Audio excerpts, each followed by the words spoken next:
Tamamilə aydındır ki, nə zavod direktorunun öldürülməsinin, nə doktor Rızayevin ölümünün zavodda baş verən faciə ilə heç bir əlaqəsi yoxdur.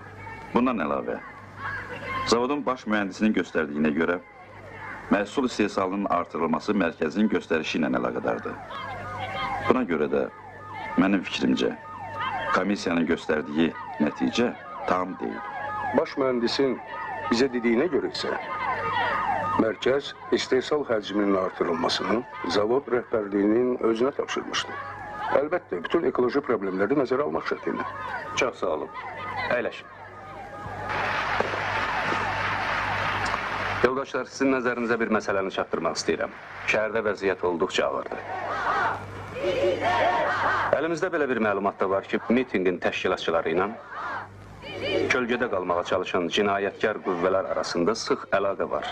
Və əgər komissiyanın nəticələri təsdiq olunarsa, bizim vaxtımız çox azdır. Tələsmək lazımdır. Komissiyanın nəticələri sabah axşama qədər dəqiqləşdirilməli, xalqa yetirilməlidir. Xalq gözləyir. Bir hadisə baş verir. Bir bax gör orada vəziyyət necədir. Danış görün nə olub. Salam uşaqlar. Danışın görək şahid qız verməkdə neyin? Bu kişi kostyumları şöbəsinə keçir. Bir cavan oğlandan geyinib yoxlamaq xahiş edir. Yoxlama köşkünə girirlər. Sonra oğlan gedir. Necə oğlan idi? Uca boylu, mavi, damadama şöynəkdə. Niyə bu barədə mənə məlumat verməmisiniz? Günahkaram yoldaş buyur. İndi o məhəllədə dolaşın. Görün şübhəli bir şey yoxdur ki. Baş üstə. Hərəkət edin.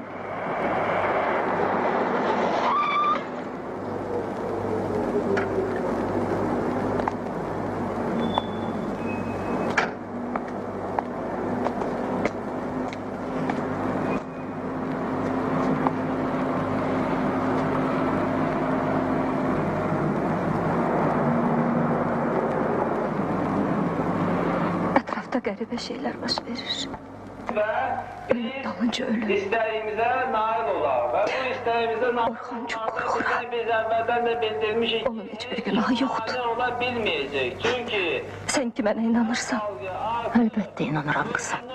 Əlbəttə. Çıxıb, həmən ətalətdən çıxıb və bu cür xalqın indiki mütəşəkkili çox vaxt acınacaqlı olur və bu cür inqilabi hərəkət çox vaxt diktator edər. Şamınız xeyir. Müstəntiq Kərim.